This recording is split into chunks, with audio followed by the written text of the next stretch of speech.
அனைவருக்கும் வணக்கம். டிஎன்டெட் 6ஆம் வகுப்பில் சமூக அறிவியல் 2ஆம் பருவம் வரலாறு ஒருவரி வினாக்கள் பார்க்கலாம். 1.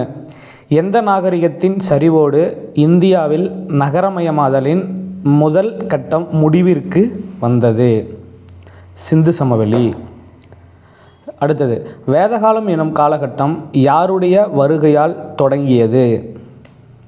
ஆரியர்கள். இந்திய வரலாற்றில் வேதகாலத்தின் காலகட்டம் எது?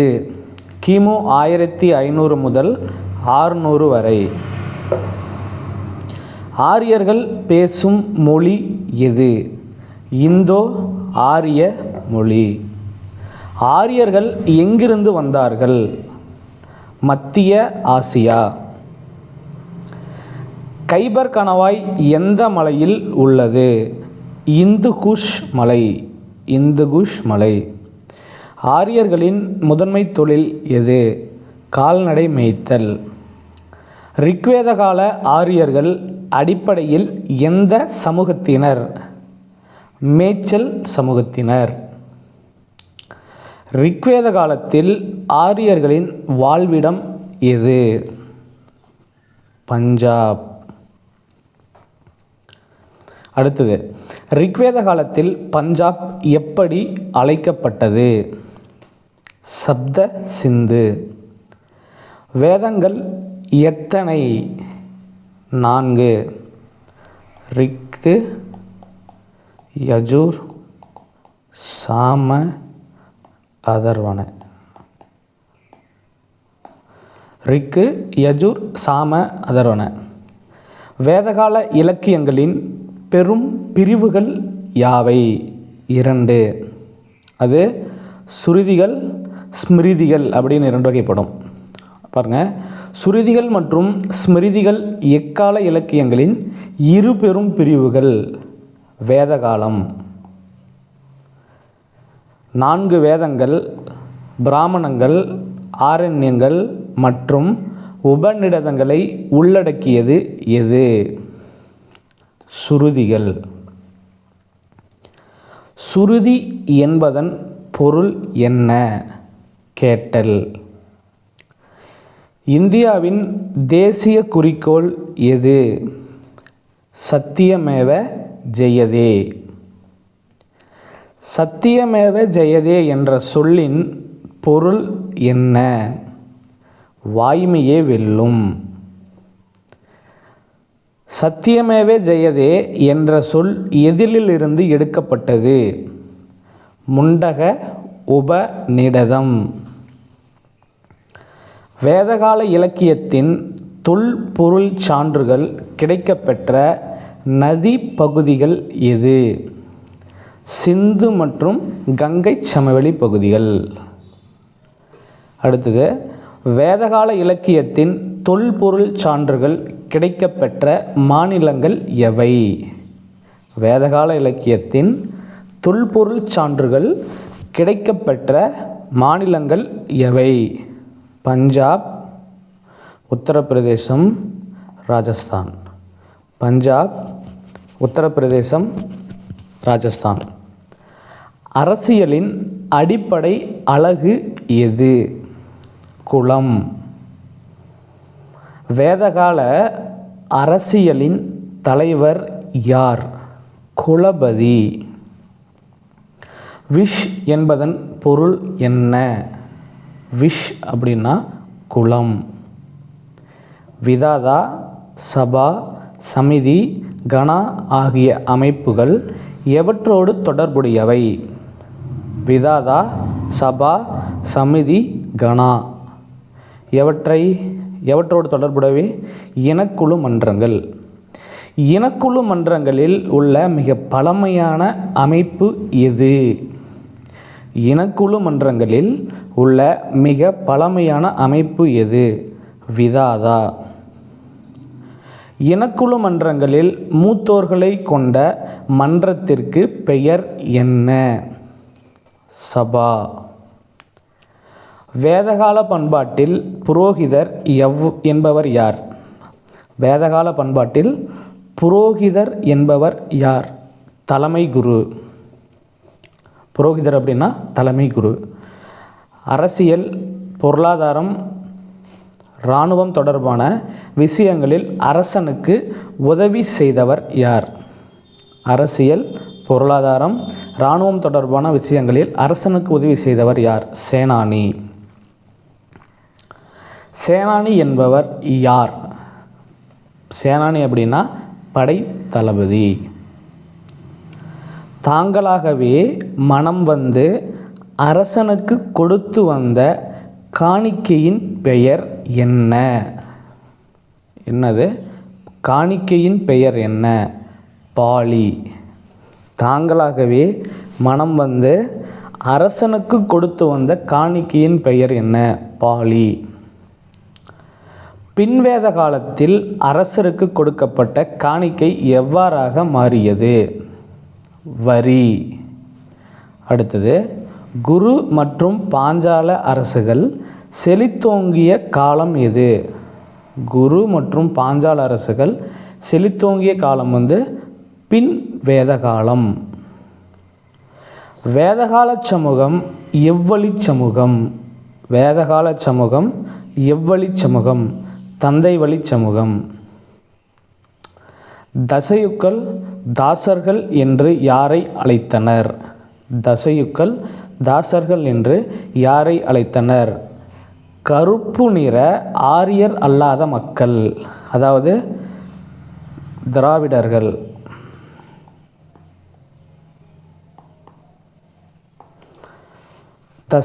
தசைக்குள் தாசர்கள் என்று யாரை அழைத்தனர்? எப்போ? வேத காலத்தில்.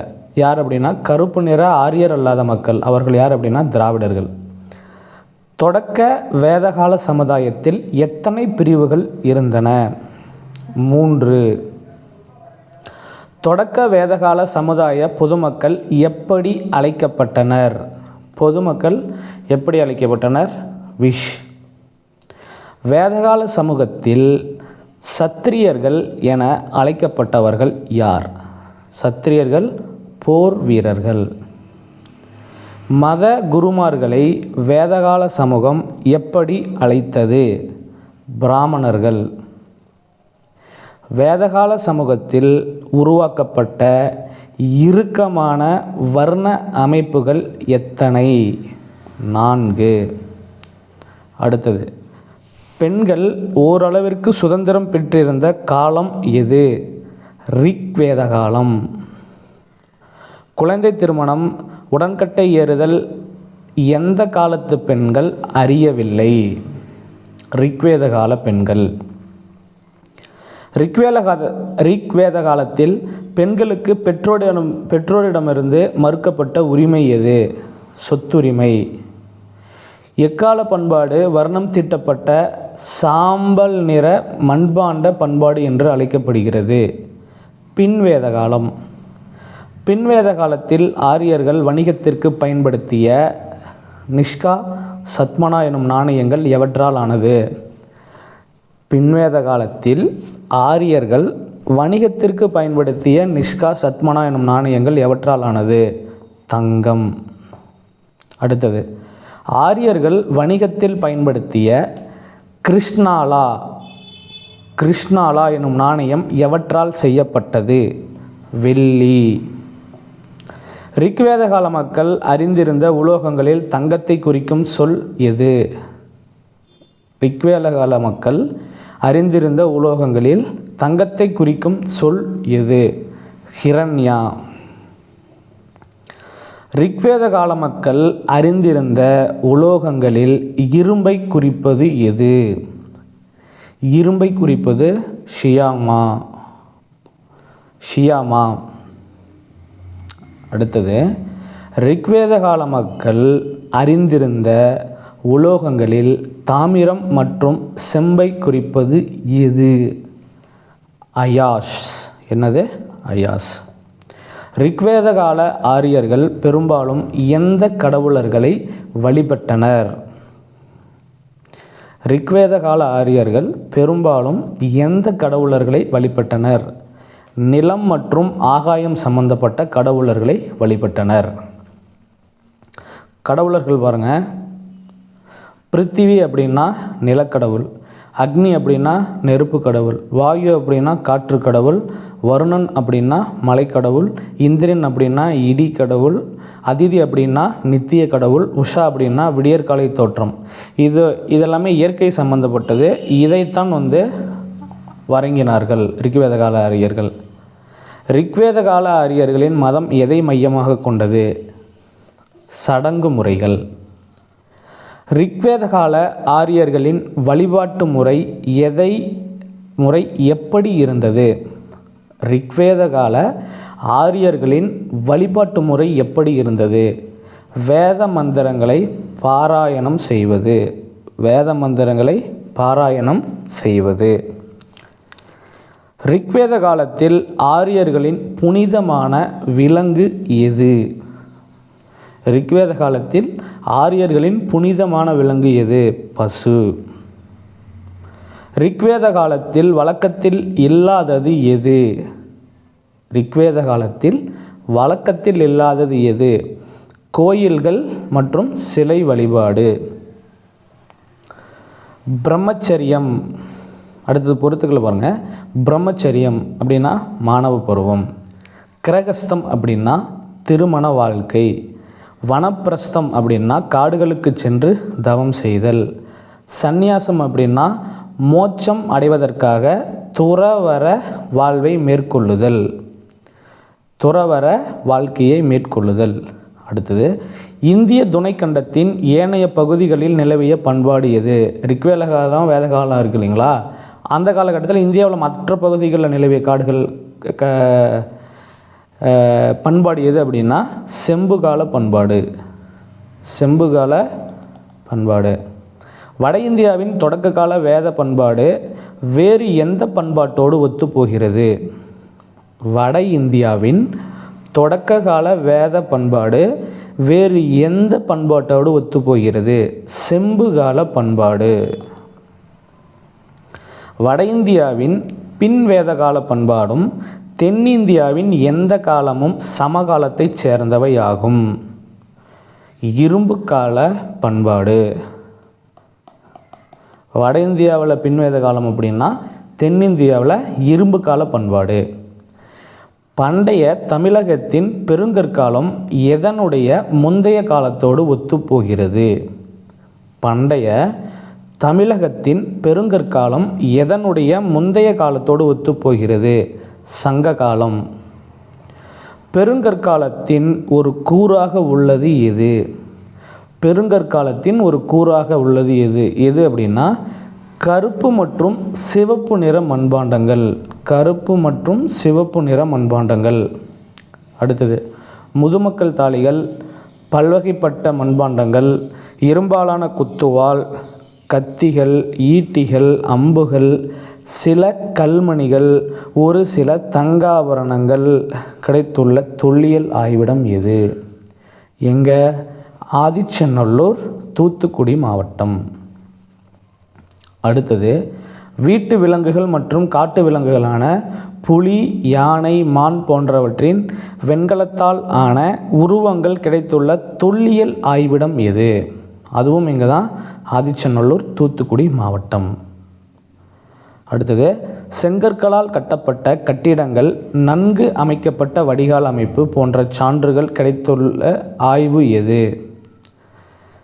செங்கற்களால் கட்டப்பட்ட கட்டிடங்கள், நன்கு அமைக்கப்பட்ட வடிகால் அமைப்பு போன்ற சான்றுகள் கிடைத்துள்ள ஆய்வகம் எது அப்படின்னா கீழடி. கீழடியில் எந்த நாட்டைச் சேர்ந்த பழங்கால தொல்பொருள்கள் கிடைத்துள்ளன? எது? ரோம் நாட்டைச் சேர்ந்த பொருட்கள் கிடைத்துள்ளன.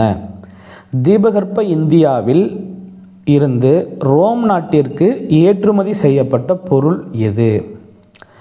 தீபகற்ப இந்தியாவில் இருந்து ரோம் நாட்டிற்கு ஏற்றுமதி செய்யப்பட்ட பொருள் எது? எஃகு. அலெக்சாண்டிரியா துறைமுகத்தில் எதன் மீது வரி விதிக்கப்பட்டுள்ளதாக பெரிப்ளஸ், முக்கியமான நூல், பெரிப்ளஸ் குறிப்பிடுகிறார்? அதாவது வரலாற்று ஆய்வாளர் பெரிப்ளஸ் அவர் என்ன குறிப்பிடுறார் அப்படின்னா எஃகிற்கு வரி விதிக்கப்பட்டதாக குறிப்பிடுகிறார். மக்களின் முக்கிய உணவாக அரிசி இருந்தது என்பதை பொருந்தல் ஆய்வில் கிடைத்த எப்பொருள் மெய்ப்பிக்கிறது? எங்கே கிடச்சிருக்கு? பொருந்தல். என்ன கிடச்சிருக்கு? அரிசி நிரம்பிய பானை. மக்களுடைய முக்கிய உணவாக அரிசி இருந்திருக்கான ஆதாரம் எங்கே கிடச்சிருக்கு? பொருந்தல். அது என்ன சான்று அப்படின்னா அரிசி நிரம்பிய பானை. அடுத்தது, பொருந்தல் என்ற ஊர் எந்த மாவட்டத்தில் உள்ளது? திண்டுக்கல். பையம்பள்ளி என்ற ஊர் எந்த மாவட்டத்தில் உள்ளது? வேலூர். விரும்பினால் செய்யப்பட்ட இரும்பினால் செய்யப்பட்ட தொல்பொருள்களோடு பெருங்காலத்து கருப்பு மற்றும் சிவப்பு மண்பாண்டங்கள் எங்கு கிடைத்துள்ளன? பையம்பள்ளி, வேலூர் மாவட்டம். பையம்பள்ளியில் எப்பொருள் உருக்கப்பட்டதற்கான சான்றுகள் கிடைத்துள்ளன? இரும்பு உருக்கப்பட்டதற்கான சான்றுகள் பையம்பள்ளி, வேலூர் மாவட்டத்தில் கிடைத்துள்ளன. ஈரோடு மாவட்டம் கொடுமணல் என்னும் ஊர் எந்த சங்ககால நூலில் இடம்பெற்றுள்ளது? முக்கியமான கொஷின். கொடுமணல் எந்த நூலில் இடம்பெற்றுள்ளது? பதிற்று 10. ஈரோடு மாவட்டம் கொடுமணலில் புதைக்குழி மேட்டிற்கு அருகே காணப்பட்ட நினைவுக்கல் எந்த காலத்தை சேர்ந்ததாக கணிக்கப்பட்டுள்ளது? பெருங்கற்காலம். பெருங்கற்கால நினைவு சின்னங்களில் ஒன்று எது? முதுமக்கள் தாழிகள். அடுத்தது, பகடை எங்கே கிடச்சிருக்கு? கீழடியில். கொழுமுனைகள் எங்கே கிடச்சிருக்கு? பொருந்தல்ல. கொடுமணல் என்ன கிடச்சிருக்கு? சுழல் அச்சுகள். ஆதிச்சநல்லூரில் என்ன கிடச்சிருக்கு? தங்க ஆபரணங்கள். அடுத்தது, பண்டைய இந்திய வரலாற்றில் ஒரு முக்கியமான காலகட்டம் எந்த நூற்றாண்டு காலகட்டம்? கிமு 6ஆம் நூற்றாண்டு. இந்தியாவின் அறிவு மற்றும் ஆன்மீக வளர்ச்சியின் அடையாள சின்னமாக விளங்கும் காலம் எது? கிமு 6ஆம் நூற்றாண்டு. வரலாற்று அறிஞர் வில் டுராண்ட் 6ஆம் நூற்றாண்டு காலத்தை எப்படி வர்ணிக்கிறார்? நட்சத்திரங்களின் மலை. 6ஆம் நூற்றாண்டு எப்படி வர்ணிக்கிறாரு? நட்சத்திரங்களின் மலை. சமணம் எத்தனை தீர்த்தங்கரர்களை மையமாக கொண்டது? எத்தனை தீர்த்தங்கரர்கள்?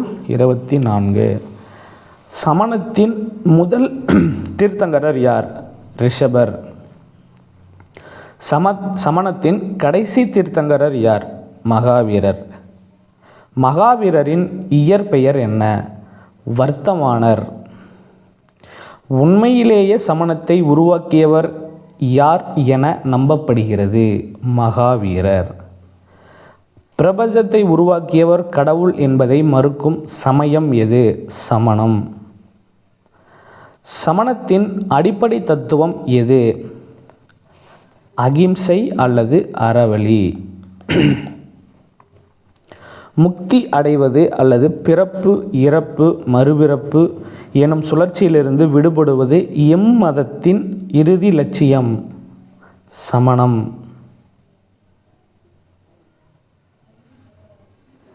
அடுத்தது, இறுதி தீர்ப்பு என்ற நம்பிக்கையை மறுக்கும் மதம் எது? சமணம். மகாவீரர் ஒழுக்கம் மிகுந்த வாழ்க்கையை மேற்கொள்ள போதித்த கொள்கைகள் எத்தனை? 5. 1. அகிம்சை. எந்த உயிரினத்தையும் துன்புறுத்தாமல் இருப்பது. 1. 2. சத்தியா. உண்மையை மட்டுமே பேசுதல். 3. அஸ்தேயா. திருடாமை. 4. அபரிக்கிரகா. பணம், பொருள், சொத்துக்கள் மீது ஆசை கொள்ளாமல் இருப்பது. 5. பிரம்மச்சரியா. திருமணம் செய்து கொள்ளாமை. எத்தனை கொள்கைகள்? 5. ஜாதக கதைகள் எதை கூறுகிறது? அறநெறி. திகம்பரர், சுவேதாம்பரர் என இரு பிரிவுகளாக கொண்ட சமயம் எது? சமணம். வைதீக பழமைவாத போக்குடைய சீடர்கள் உட்பிரிவை சேர்ந்தவர்கள் திகம்பரர். திகம்பரர் பிரிவைச் சேர்ந்த சமண துறவிகள் எவற்றை அணிவதில்லை? ஆடைகளை அணிவதில்லை. ஸ்வேதாம்பரர்கள் என்பவர்கள் எவ்வாறு கருதப்படுகிறார்கள்? முற்போக்கானவர்கள். அடுத்தது, ஸ்வேதாம்பர பிரிவை சார்ந்த துறவிகள் அணியும் ஆடை நிறம் என்ன? வெள்ளை நிற ஆடைகள்.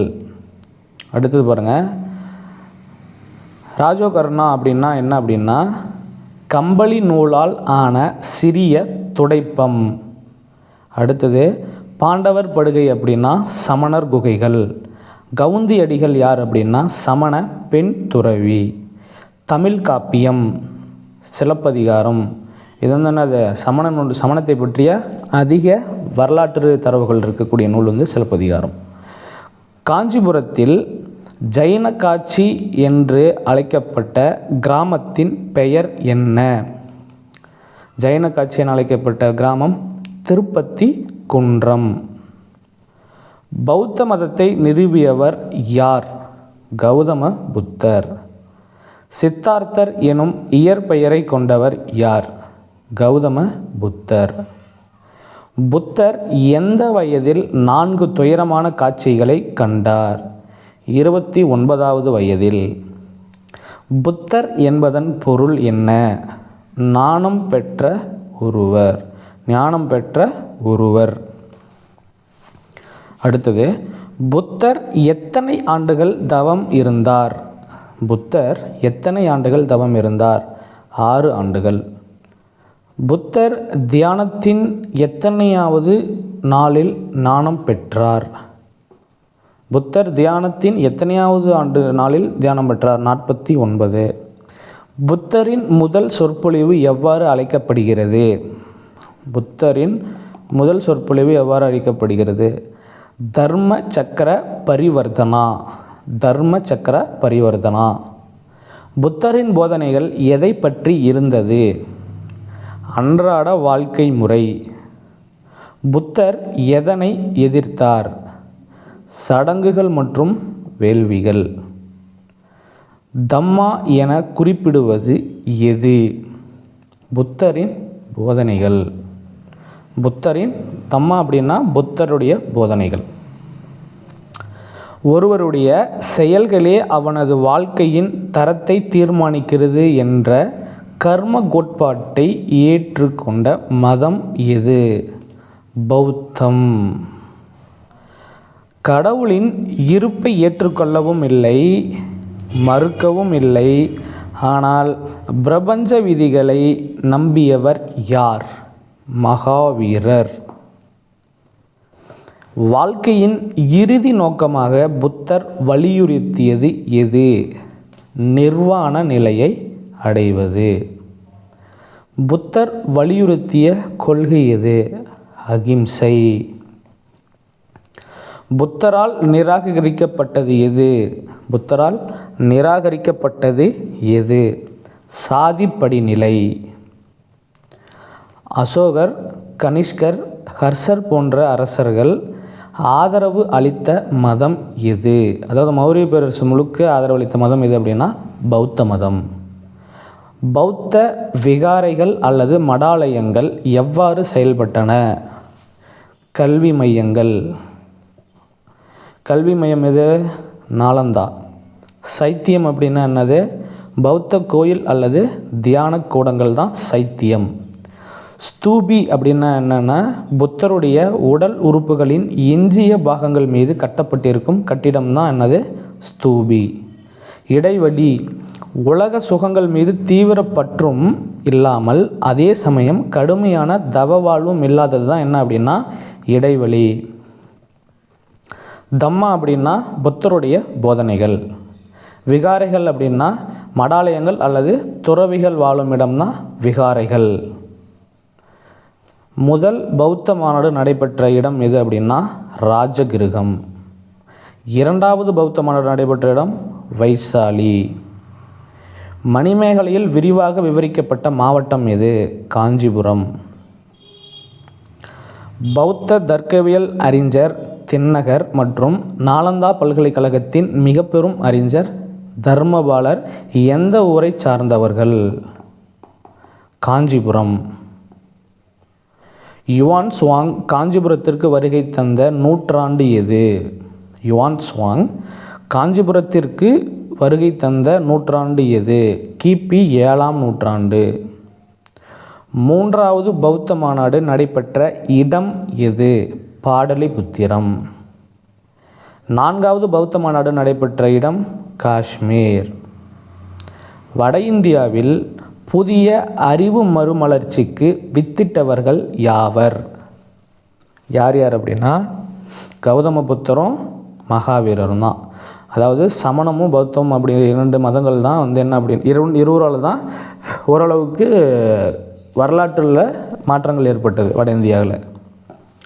வட இந்தியாவில் சமூக மாற்றத்தில் பெரும் பங்கு வகித்தது எது அப்படின்னா இரும்பு. அடுத்தது, இரும்பை பயன்படுத்துவதில் ஏற்பட்ட நிபுணத்துவம் மற்ற மகாஜன மதங்களை விட எழுச்சி பெற்றது எது? இரும்பை பயன்படுத்தி சீக்கிரமாக எழுச்சி பெற்றது எது அப்படின்னா மகதம். சங்கா என்பதன் பொருள் என்ன? மன்றம். கிமு 6ஆம் நூற்றாண்டில் சிந்து கங்கை சமவெளியில் இருந்த மகாஜனபதங்கள் எத்தனை? கிமு 6ஆம் நூற்றாண்டில் சிந்து கங்கை சமவெளியில் இருந்த மகாஜனபதங்கள் எத்தனை? 16. மகதம் எங்கே இருந்தது? பீகார். அவந்தி உஜ்ஜைனியில். கோசலம் கிழக்கு உத்தரப்பிரதேசம். வட்சம் கோசாம்பி அலகாபாத்தில் இருந்தது. மகதம் பேரரசாக எழுச்சி பெற்றதற்கு முக்கிய காரணம் எது? நகரமயமாதல். பண்டைய மகதத்தின் அரச வம்சங்கள் எத்தனை? 4. பிம்பிசாரர் எந்த வம்சத்தை சார்ந்தவர்? ஹரியங்கா வம்சம். பிம்பிசாரர் எந்த வம்சத்தை சார்ந்தவர்? ஹரியங்கா வம்சம். பிம்பிசாரர் எந்தெந்த வழிகளில் லிச்சாவி, மதுரா மற்றும் கோசலத்தில் தமது அரசை விரிவுபடுத்தினார்? யார்? பிந்துசாரர். எதன் மூலிமா விரிவுபடுத்துகிறார் அப்படின்னா திருமணம் மற்றும் படை எடுப்பு. அஜாதசத்ருவின் மகன் உதயன் புதிய தலைநகருக்கான அடித்தளம் இட்ட இடம் எது? யார்? உதயன். எந்த நகரம்? பாடலிபுத்திரம். சிசுநாகர் வம்சத்தைச் சேர்ந்த அரசர் சிசுநாகர் வம்சத்தைச் சேர்ந்த அரசர்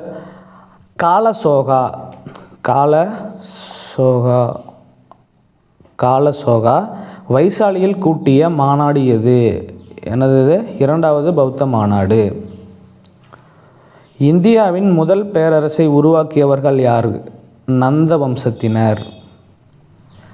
கடைசி அரசர் ஆன தனநந்தர் யாரால் வெற்றி கொள்ளப்பட்டார்? சந்திரகுப்த மௌரியர்.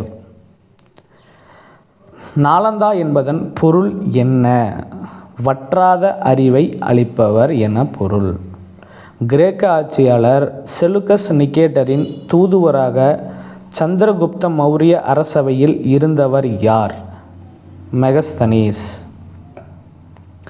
மெகஸ்தனீஸ் இந்தியாவில் எத்தனை ஆண்டுகள் இருந்தார்? 14 ஆண்டுகள். மௌரிய பேரரசை பற்றி நாம் தெரிந்து கொள்ள ஒரு முக்கிய சான்றாக இருப்பது அதாவது நூல் எது அப்படின்னா இண்டிகா. யார் எழுதுனது? மெகஸ்தனீஸ். அடுத்தது பாருங்கள், அஜாதசத்ரு அப்படின்னா புத்தர். அவர் புத்தருடைய சமகாலத்தவர். இண்டிகா அப்படின்ற நூல் எழுதினவர் மெகஸ்தனீஸ். நவநந்தர்கள் அப்படின்னா நந்த வம்ச அரசர்கள். நா கூட்டல் ஆ கூட்டல் தா அப்படின்னா நாலந்தா அப்படின்னு பொருள். முடியாட்சி வைதிக வேத மரபில் இருந்த ஒரு அரசியல் முறை. மகாபத்மநந்தர் முதல் நந்த வம்ச அரசர். மௌரிய பேரரசின் தலைநகரம் எது? பாடலிபுத்திரம். பாடலிபுத்திரத்திற்கு புதிய நகருக்கு அடிக்கல் நாட்டியவர் யார்? உதயன். மௌரிய பேரரசின் மாபெரும் தலைநகரான பாடலிபுத்திர நகருக்கு எத்தனை நுழைவு வாயில்கள் உள்ளன? 64 நுழைவு வாயில்கள் உள்ளன. அடுத்தது, பாடலிபுத்திர நகரில் எத்தனை கண்காணிப்பு கோபுரங்கள் இருந்தன? 570. சந்திரகுப்த மௌரியர் மௌரிய பேரரசை எங்கு நிறுவினார்? மகதம். அடுத்தது, சரவணபெலகோலாவில் சமண சடங்கான சல்லேகனா செய்து உயிர் துறந்தவர் யார்? சந்திரகுப்தர். சிம்ஹசேனா என்பது யாருடைய இயற்பெயர்? பிந்துசாரர். சந்திரகுப்த மௌரியரின் மகன் யார்? பிந்துசாரர். கிரேக்கர்கள் அமிர்தகதா என்று யாரை அழைத்தனர்? பிந்துசாரர். பிந்துசாரர் தனது மகன் அசோகரை எங்கு ஆளுநராக நியமித்தார்? உஜ்ஜயினி. உஜ்ஜயினி. பிந்துசாரருக்கு பின் மகதத்தின் அரசராக ஆனவர் யார் அப்படின்னா அசோகர். மௌரிய அரசர்களில் மிகவும் புகழ் பெற்றவர் யார்? அசோகர். தேவனாம்பிரியர் என அழைக்கப்பட்ட மௌரிய அரசர் யார்? அசோகர். தேவனாம்பிரியர். அதுக்கப்புறம் பிரியதர்ஷிகா அப்படின்னும் அழைக்கப்படுகிறார். அதுக்கடுத்தது, அசோகர் கலிங்கத்தின் மீது போர் தொடுத்த ஆண்டு கிமு 261.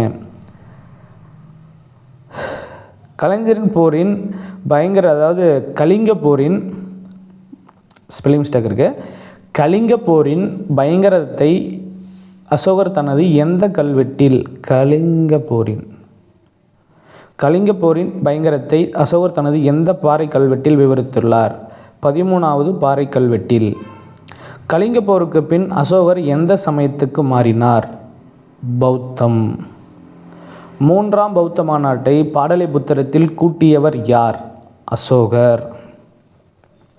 பேரரசர் அசோகரின் ஆணைகள் மொத்தம் எத்தனை? 33 ஆணைகள். சாஞ்சியில் அசோகர் கல்வெட்டுகளில் எந்த எழுத்துமுறை இருந்தது? பிராமி. காந்தகாரில் அசோகர் கல்வெட்டுகளில் எந்த எழுத்துமுறை இருந்தது? கிரேக்கம் மற்றும் அராமிக். சாஞ்சியில் பிராமி, காந்தகாரில் கிரேக்கம் மற்றும் அராமிக். சேரர், சோழர், கேரளபுத்திரர், சத்தியபுத்திரர்களையும் குறிப்பிடும் அசோகரின் 2 கல்வெட்டுகள் எது? 2 மற்றும் 13ஆம் கல்வெட்டு இவர்களை பற்றி கூறுகிறது. மௌரிய பேரரசில் மொத்தம் விளைச்சலில் எத்தனை பங்கு நிலவரியாக வசூலிக்கப்பட்டது? 6ல் 1 பங்கு. அதற்கு பேர் என்ன அப்படின்னா பாகா. காசி, வங்காளம், அசாம், மதுரையில் சிறப்புமிக்க துணிகள் உற்பத்தி செய்யப்பட்டதை எந்த நூல் குறிப்பிடுகிறது? எந்த நூல்கள் அப்படின்னா அர்த்த சாஸ்திரம். அடுத்தது, அர்ப்பணிப்பு கல்வெட்டுகள் அப்படின்னா எங்கே இருக்குது அப்படின்னா பராபர் குன்றுகளில் இருக்குது. தசரத மௌரியர் யார் அப்படின்னா அசோகரின் பேரன். சீன பெருஞ்சுவர் கட்டியது யார் அப்படின்னா குன் சி ஹக்கு. ஒலிம்பியா ஜிஎஸ் கோயில் என்ன அப்படின்னா பண்டைய இந்தியாவின் 7 அதிசயங்களில் ஒன்று ஒலிம்பியா ஜிஎஸ் கோயில். அடுத்தது, பிருகத்ரதா அப்படின்னா யார் அப்படின்னா மௌரிய பேரரசின் கடைசி அரசன். மௌரிய பேரரசின் கடைசி அரசர் யார்? பிருகத்ரதா. புஷ்யமித்திர சுங்கரர் யார் அப்படின்னா சுங்க அரச வம்சத்தை நிறுவியவர் தான் புஷ்யமித்திர சுங்கர். சுதர்சனா ஏரி எதில் குறிப்பிட்டிருக்காங்க அப்படின்னா ஜூனாகத் அல்லது கிருநாகர் கல்வெட்டுகளில் குறிப்பிட்டிருக்காங்க. மொத்தம் இந்த செகண்ட் டைமில் வரலாறு பகுதியில் மொத்தம் 163 கேள்விகள் பார்த்துருக்கோம். தேங்க்யூ.